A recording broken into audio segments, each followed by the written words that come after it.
Ushbu 5 daqiqalik videoda siz aliment bo'yicha har qanday savolingizga javob olasiz. Jumladan, alimentga qanday qilib ariza berish mumkin? Alimentlarni undirish tartibi qanday? Qancha aliment hisoblanadi? Ishlamasa ham aliment to'laydimi? Ishlaydiganlar qancha aliment to'laydi? Hujjatlarni bermasa qanday qilib alimentga topshiraman? Bolani ko'rsatmayman aliment to'lamasa, aliment olmasam, keyin farzandim aliment to'lamas ekan otasiga, aliment to'lamasa otalikdan mahrum qilishim mumkinmi? Soxta ishga kirib olib, kamroq daromad yozdirgan bo'lsa qanday qilib buni isbotlashim mumkin? Alimentlarni davlat to'lab beradi deb eshitdim, shu to'g'rimi? Aliment o'rniga uy talab qilsam bo'ladimi? Alimentchi chetga chiqishi mumkinmi yoki mumkin emasmi? Aliment to'lamasa qanday qilib chetga chiqishiga taqiq qo'ydirishim mumkin? Alimentga bersa chetga chiqish yo'li yopiladimi? Va oxirgi savol, erkaklar ham alimentga bera oladimi? Birinchi savol, alimentga ariza berish tartibi. O'zbekiston Respublikasi Oila kodeksi va Fuqarolik Prosessual kodeksida buni tartibi belgilab qo'yilgan. Jumladan, alimentga arizalar dastlab berilayotganda buyruq tartibida beriladi. Ya'ni agarda siz farzandingizni zaksiz bo'lsa va farzandingiz otaligi tabiiyki belgilangan bo'ladi, zaksiz bo'lsa, to'g'ridan-to'g'ri sudga murojaat qilasiz. Sud sizga 3 kun ichida sud buyrug'ini chiqarish orqali alimentga da'voingizni tasdiqlab beradi. Bunda siz faqatgina 20.600 so'm miqdorida, ya'ni BXMning 10% yarmi miqdorida pochta xarajat to'lashingiz kerak bo'ladi. Bundan tashqari, agarda siz otaligi belgilamagan bo'lsangiz yoki shar'iy nikohda bo'ladigan bo'lsangiz, bemalol otalikni belgilash va aliment undirishga ariza berishingiz mumkin. Bunda siz BXMning 2 baravari, ya'ni 824 ming so'm miqdorida davlat boji hamda 41.200 so'm pochta xarajat to'laysiz. Arizani sudga berasiz. Sud ishingizni 20 kun ichida o'rganib chiqib, sizni sudga chaqiradi va sud majlisida aliment undirish bo'yicha da'voingiz qanoatlantiriladi. Ikkinchi savol, aliment undirish tartibi. Aliment undirishda siz o'sha aliment to'lovchining orqasidan yugurib yurishingiz shart emas. Bu majburiyat MIBga yuklatilgan. Siz Majburiy ijro byurosiga uchrashasiz hamda aloqa bankdan, aynan aloqa bankdan plastik karta ochirasiz hamda oyma-oy plastik kartangizga aliment to'lovlari tushaveradi. Siz qayergadir borib yugurib ovora bo'lishingiz shart emas. Agarda aliment to'lamaydigan bo'lsa, ma'muriy javobgarlik to'g'risidagi kodeksning tegishli moddalari bilan javobgarlikka tortiladi. 15 sutka ma'muriy qamoq. Qamoqdan keyin ham 2-3 oy davomida aliment to'lamaslik O'zbekiston Respublikasi Jinoyat kodeksi bo'yicha jinoiy javobgarlik keltirib chiqaradi hamda jinoiy javobgarlik qo'llangandan keyin sizni qarzdorligingiz yig'ilib qoladi. O'sha qarzdorlikni MIBga murojaat qilsangiz, sudga yana oshirib turib, davlat qoplab berishini ta'minlab beradi. Ya'ni qarzdorligingizni davlat qoplab berib, turmush o'rtog'ingiz javobgarlikka tortib beraveradi. Aliment farzandlarga nech puldan hisoblanadi?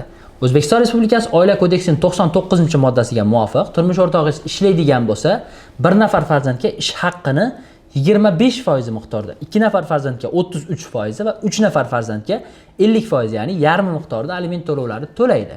Agarda u ishsiz bo'ladigan bo'lsa, bir nafar farzandga 1.620.000 so'm, 2 nafar farzandga 2.150.000 so'm va 3 nafar farzandga 3.223.000 so'm miqdorida aliment to'lovlari to'lanadi. 3 nafardan ortiq farzandlar bo'ladigan bo'lsa ham o'sha 3 nafarni alimenti olinaveradi. Keyingi masala, alimentga ariza bermoqchiman. Erim hujjatlarimni bermayapti degan savol ham kelgan ekan.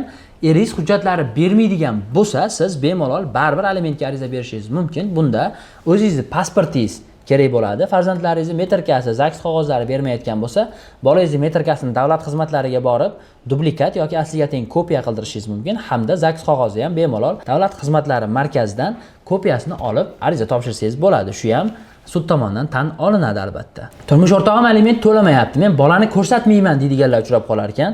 Bu narsa mutlaq qonunga zid hisoblanadi. Sababi O'zbekiston Respublikasi Oila kodeksining 76-moddasiga muvofiq bolani ko'rish majburiyati aliment majburiyatidan ajratilgan. Ya'ni aliment to'lamaslik alohida javobgarlik keltirib chiqarsa, bolani ko'rsatmaslik yana alohida javobgarlik keltirib chiqaradi. Demak, siz javobgar bo'lib qolmaslik uchun o'sha oqilona muddatda farzandlaringizni turmush o'rtog'ingizga ko'rsatib turganingiz ma'qul. Aliment to'lamaganligini asos keltira olmaysiz, chunki to'lamaganligi uchun o'zi qonunda javobgarlik belgilangan. Uni MIB xodimiga aytib javobgarlikka tortirsangiz bo'ladi. Keyingi savol, aliment olmaydigan bo'lsam, farzandimni ham alimentga bera olmaydi deb turib, ko'pchilik alimentga ariza bermas ekan yoki alimentga arizasini отказ qilib tashar ekan. Bu holat qonuniy yechimi bor. Alimentga ariza bersangiz bo'ladi, u farzand haqqi, huquqi.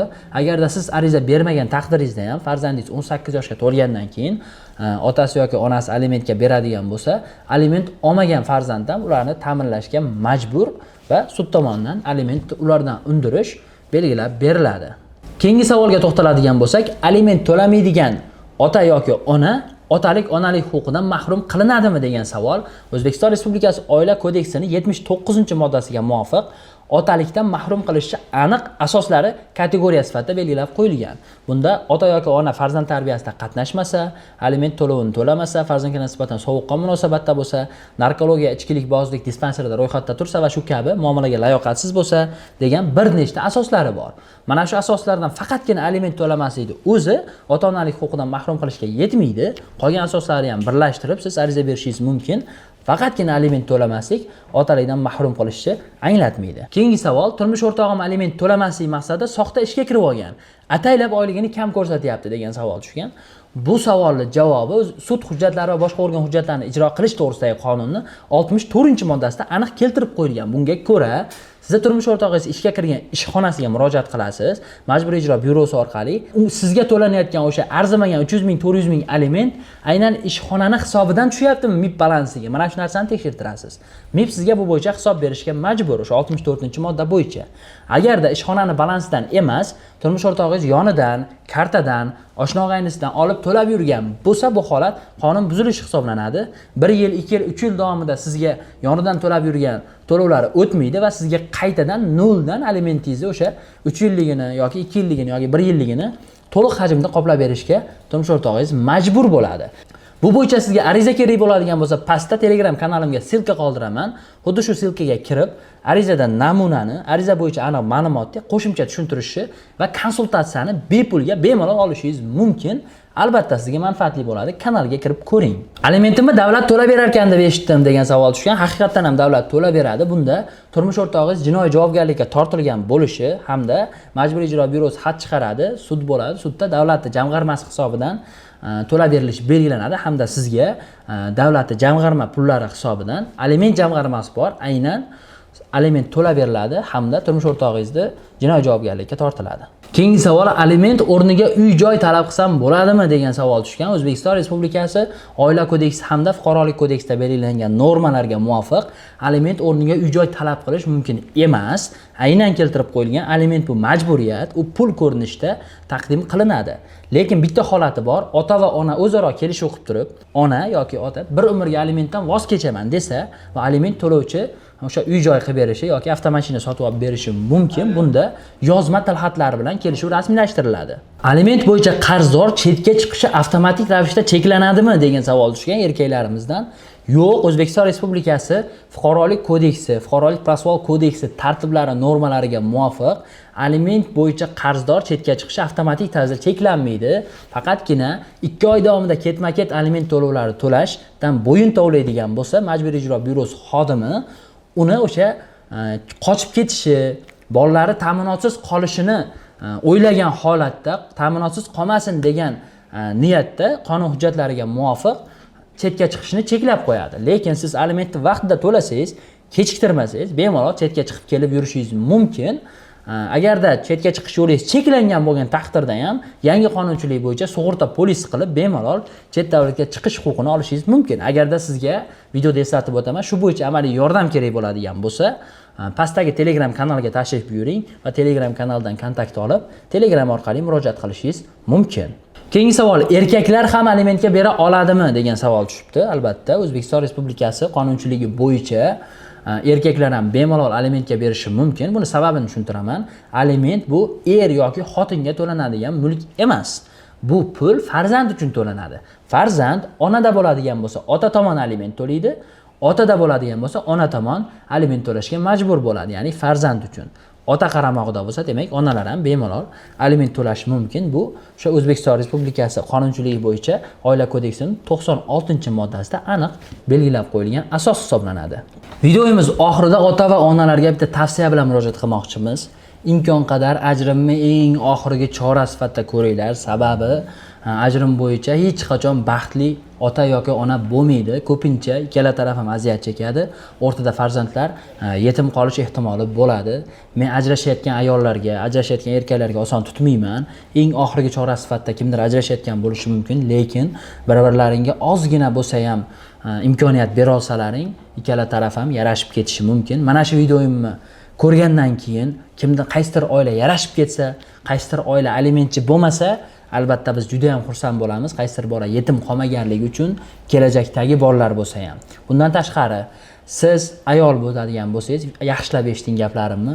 Turmush o'rtog'ingizni hurmat qilgan holatda agar alimentga bergan bo'lsangiz ham, birinchi o'rinda chetga chiqib ishlaydigan shaxs bo'lsa, uni chetga chiqishiga imkoniyat bering. O'sha chet davlatda ishlab turib sizga to'lovingizni qilib bersin. O'zbekistonda ishsiz yurgandan ko'ra siz unga ham imkoniyat yaratib bering. Sababi u ham sizni ko'z ochib ko'rganingiz turmush o'rtog'ingiz. Aliment to'lovchi erkak shu turmush o'rtog'ingizga alimentni vaqtida to'lang. Uni ham o'sha farzandlari bilan qiynalib qolishiga iltimos yo'l qo'ymang. Advokat sifatida ko'ryapmiz, ko'p hollarda ayollar farzandlari bilan qiynalib, uy-joysiz, boshqa holatda yurishibdi. Mana shu holatlar bizni shu yuragimizdan o'tib ketadi. Asosiy aksariyat hollarda shuning uchun ikkala tarafga ham ozgina bo'lsa ham yosh boshimizga nasihat qilgimiz keldi. Video oxirida nima demoqchimiz?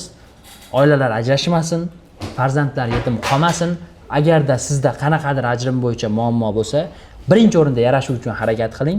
Hech qachon darhol ajrim yoki alimentga ariza topshirmang. Bu bizni eng asosiy tavsiyamiz bo'ladi. Hammalaringga omad. Telegram kanaliga kirsalaring, yuqorida aytgan gaplarimizni har bittasini huquqiy hujjat bilan asosini tashlab qo'yamiz. Ko'rib, o'qib, tanishib chiqishingiz mumkin. Birinchi o'rinda menga motivatsiya bo'lish uchun agar savollaringiz bo'lsa yoki shu video haqida fikrlaringiz bo'lsa, kommentariyaga yozing. Shunaqa videolarni ko'paytiraylikmi? Yana qaysi mavzuda ko'p mana shunaqa 10 ta 15 ta savolga javob berib video olaylik. Bu bo'yicha fikringizni yozing. Undan tashqari, mana shunaqa videolar ko'p chiqadi endi. Albatta har bitta kommentariyani o'qib men inobatga olamanda video chiqaraman. Videoni yo'qotib qo'ymaslik uchun profilimga obuna tugmachasini bosib qo'yishni unutmang. Hamda videoni pastida Telegram kanalimga silka berib qo'yaman. Kanalga kirib ham obuna bo'lib qo'ying. Birinchi kanalda video haqida ma'lumot tashlayman. Videoni hujjatlari, ichidagi o'sha yuqorida aytdim aliment to'lamaganlari javobgarlikka tortirish bo'yicha ariza namunalari bo'yicha Telegram kanalimga namuna hujjatlarini tashab qo'yaman. Ulardan foydalanish bepul bo'ladi. Bemalol kirib foydalansangiz bo'ladi. O'shaning uchun Telegram kanalimizga ham obuna tugmachasini bosib qo'ying.